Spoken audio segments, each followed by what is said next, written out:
To the gentleman from Arizona, Mr. Stanton. Gentleman is recognized. Mr. Speaker, moving the National Defense Authorization Act forward has almost always been a bipartisan effort. This very bill, as originally drafted, passed out of committee with near unanimous votes from both Democrats and Republicans, 59-1. That's why it's unconscionable that extremist politicians are willing to jeopardize our military readiness and our national security to push their unpopular partisan agenda. In the dead of night, extreme lawmakers tacked on divisive, dangerous amendments, including one that would prevent servicewomen from accessing critical abortion care.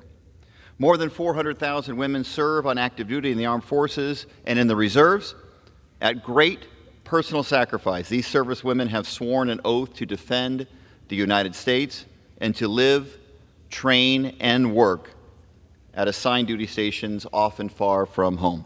Almost immediately after Roe was overturned last summer, states around the country began enacting draconian abortion bans and restrictions. Today, nearly half of servicewomen no longer have access to abortion care. Many live hundreds of miles from the nearest provider. Access to abortion should not depend on where someone lives or where they are stationed.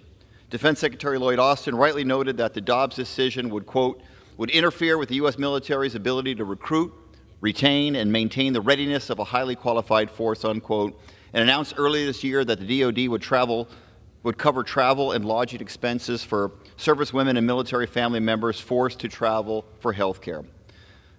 But the colleagues on the other side of the aisle would see that this policy is overturned.